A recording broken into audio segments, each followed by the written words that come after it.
Thank you for having me here this morning and such a large crowd with standing room only. I'm really excited to be here today to talk to you a little bit about what we're doing in San Francisco and things, as mentioned, open data, Internet of Things.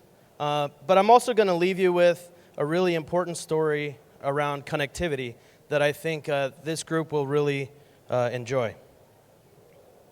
So first, just a little bit about San Francisco. A little over 800,000 people in the city of San Francisco are residents. But during the day, that population jumps to about 1.3 million. So all of those people commute into the city and leave out of the city every single day. So you can imagine that presents some unique transportation-related challenges. But as most people know, we also are something of the innovation capital of the world. We have a significant amount of technology startup being built in San Francisco, and we're actively pursuing developing that group.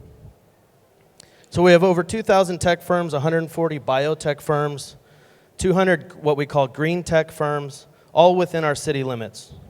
And if you've seen San Francisco on a map, it's actually fairly small from a physical standpoint.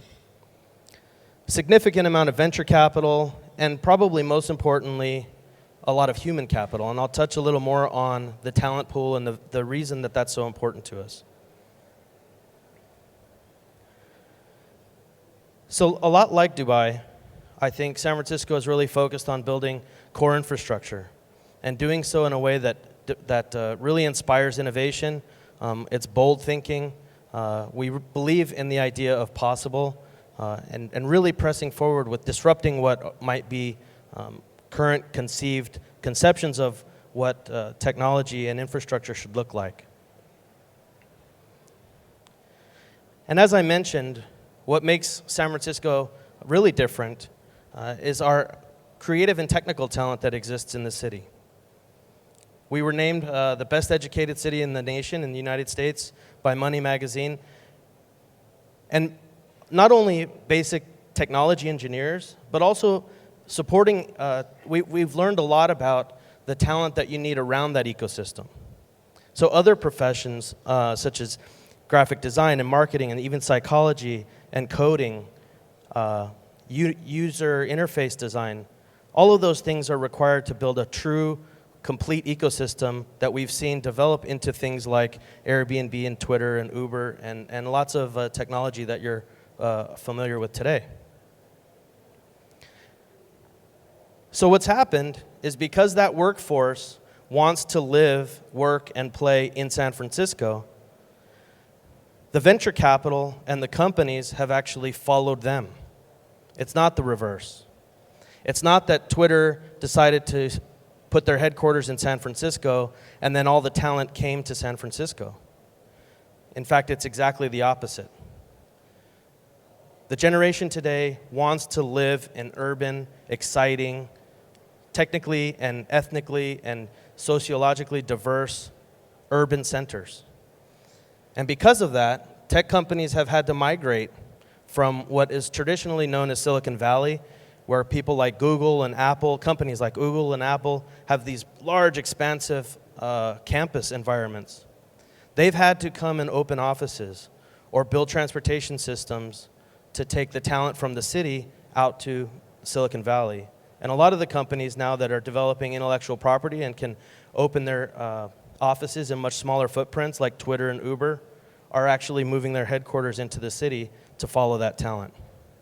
And so those tech incubators, and it was mentioned in the introduction about some physical spaces. So we do significantly support physical spaces, creative spaces being built in our city that continue to inspire that talent and continue to motivate those people to stay in our city. So just some sample photos of the types of office design, the types of co-working and tech incubator spaces that you find in San Francisco. And I've become spoiled. Living in San Francisco, I come to find this type of work environment common. And then I go to other places and I visit and I find something that looks a lot more traditional.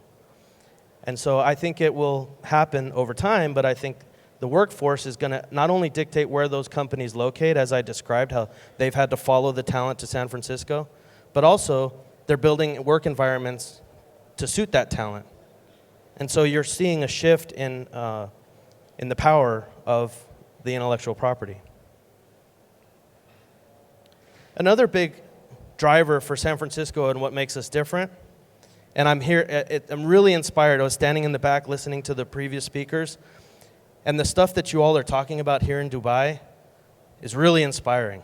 In fact, I'm going to take some of those thoughts home because I believe you're really leading the way in a lot of that thought leadership. And that's what's made San Francisco great and helped us develop to get to where we are today. And so the government has been specifically engaged, involved as an enabler, building things like our Open Gov initiative, our open data platform, policy, and legislation that I'll briefly describe in a minute, and open source environments and open engagement with the tech community. And our 311 app, while is not, I will admit, is not as elegant as the happiness meter that was described earlier. I really, really like that. But that was our way to get engaged directly with the customer, with the citizen, and let them have direct access and direct feedback loop to the government. So one of the things that I know is particularly interesting is our open data policy. So a lot of times when we talk about open data, people confuse it with big data, people confuse it with disruptive technology, people confuse it with a bunch of different concepts. And so the first question we ask is why? Why do we believe open data to be important? And what we have found, very specifically, is that we've been able to inspire the development of applications that have changed the quality of life in San Francisco, improved the efficiency of our own ability to deliver government civic services. We internally even are making better decisions about what we do to deliver service to our citizens. And we're finding that the private sector is able to make better decisions or give more information to their customers that allow them to make better decisions about what they buy, what they consume, and who they consume it from.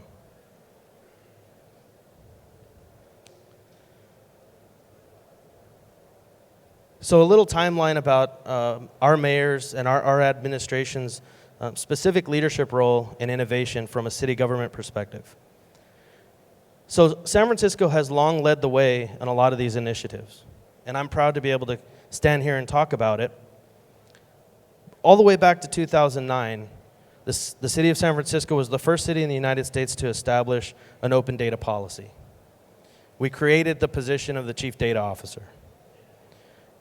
In 2012, we created a position, Chief Innovation Officer, who is a colleague of mine, works in my department, and is not just focused from a technological perspective, but also from a business improvement perspective. Sometimes innovation is absent technology.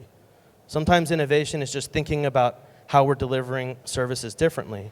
And what we're trying to do now, which again I draw a lot of correlation to the presentations about what's happening here in Dubai, is that we're starting to change that perspective about innovating public service processes. We're changing from looking at it from our perspective and what we think we're delivering to the citizen, and changing the conversation and talking to the customer first, and really understanding what is it that they're trying to get out of the government process. What is it that they're trying to benefit from, and how can we improve the process so that it delivers better value and more service to them? We established the first, we were the first city in the United States to establish our Open Data Strategic Plan in 2014, and also our Entrepreneur in Residence program that brings the private sector into the government and exposes problems to the private sector and leverages their creativity and their intellectual capacity and property to solve those problems in creative ways. And we're also leading the conversation around disruptive technologies, the concept of net neutrality, and a connectivity strategy that I'll talk about in a few minutes. So what happened from all of that? Out of all of that stuff that I talked about that we've been working towards and opening the government's data, opening the government's processes to the private sector, well, I'll tell you what's happened is that these are just a few of the logos that call San Francisco home. And a lot of them I'm sure you'll recognize. And Silicon Valley in general, the startups out of Silicon Valley and San Francisco, if they were a country, they'd be the third largest per capita GDP in the world. So this is proof positive that just by being open and innovative and collaborative, that good people can make good ideas that have a lasting impact and benefit to the community and the world. So then the concept of the Internet of Things and the next movement that we call. And I'm not going to spend a lot of time talking about this because there are a lot of people in this room and outside in the exhibit hall that have as much or more expertise than me on these concepts. So I would be telling you what you already know. The smart connected parking system, the smart connected lighting system, the smart connected everything.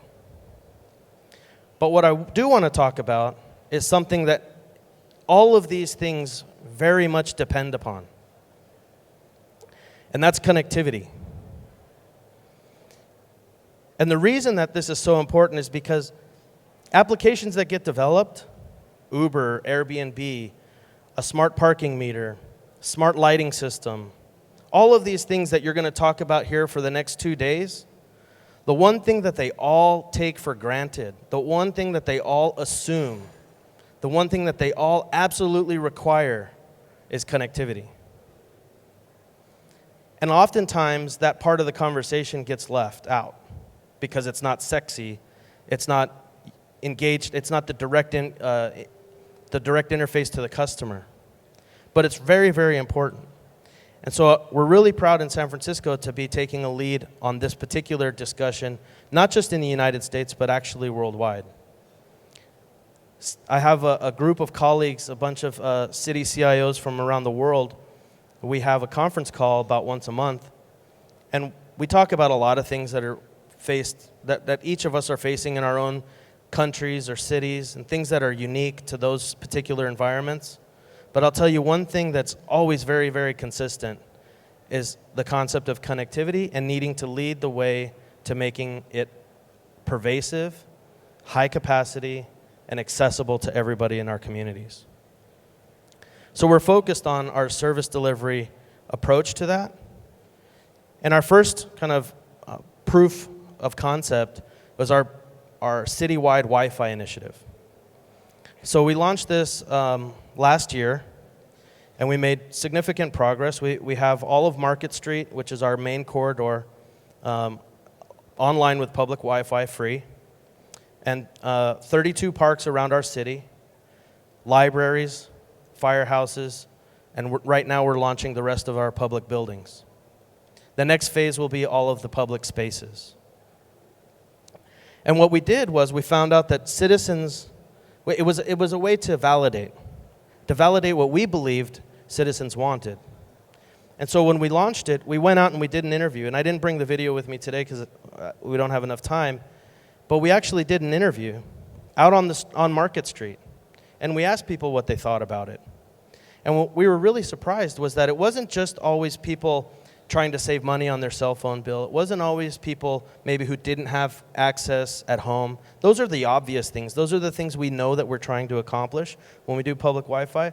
But we were also found that it inspired people to work in new places. So I found a bunch of coders that were doing a hackathon in a public park. I found some journalists who admitted to me, and they were worried that they were going to get in trouble, but they admitted to me they're photojournalists, and they would come to Market Street to upload their photos back to the editor's office because the performance was excellent. And so we found, just like I described with all those other logos, when we just opened up the data sets, when we just opened up the government and we just became an enabler, things were invented like Uber and Airbnb and things that we couldn't imagine.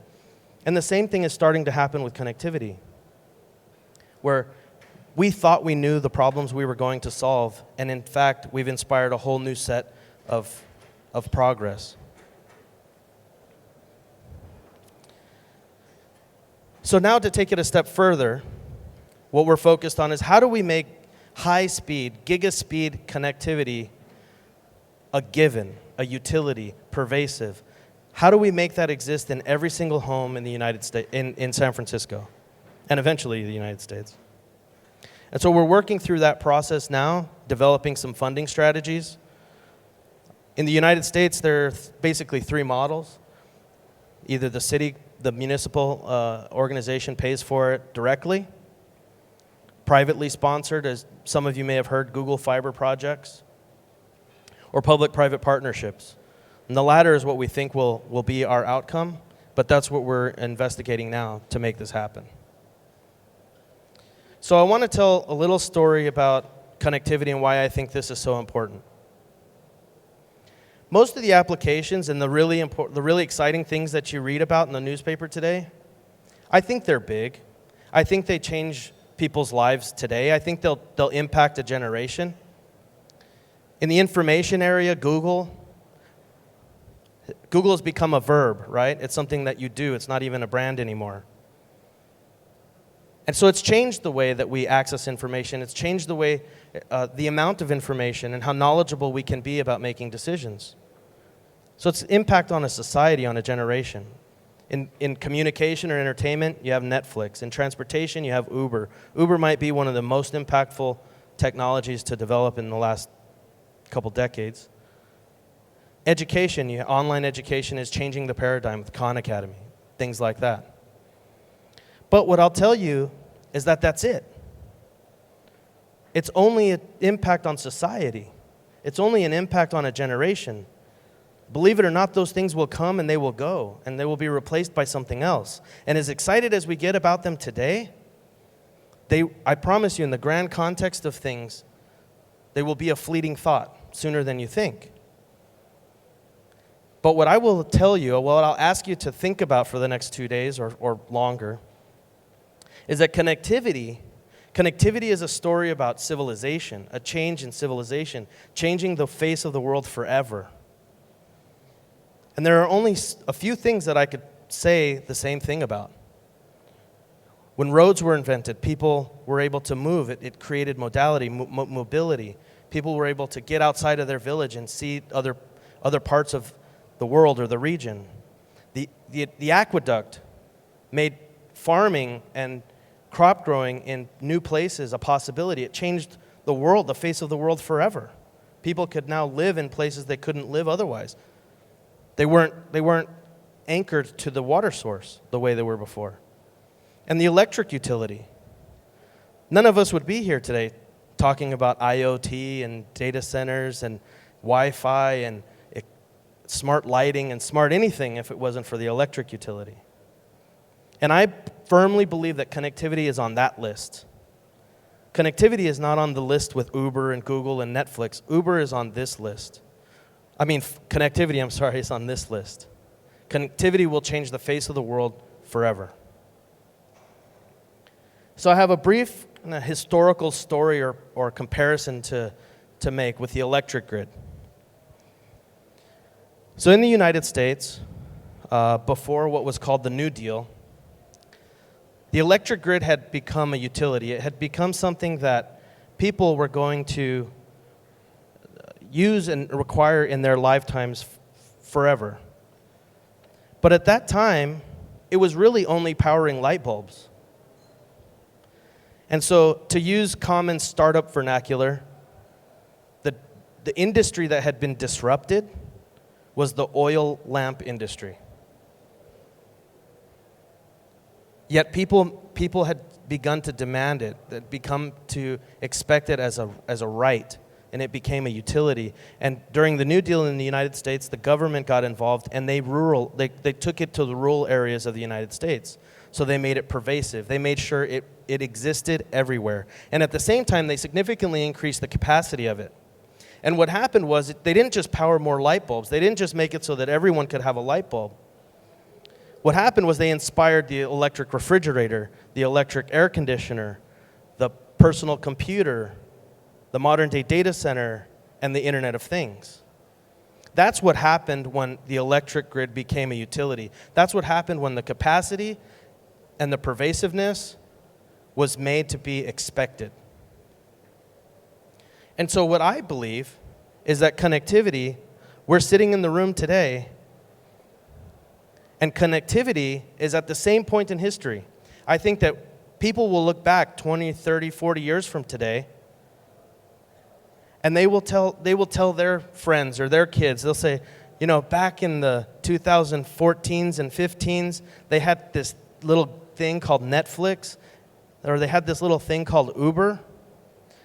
Those are our version of the light bulb. People are going to look back and say, gee, they had no idea where this was going. And so that's why we are really working hard to push forward for high capacity,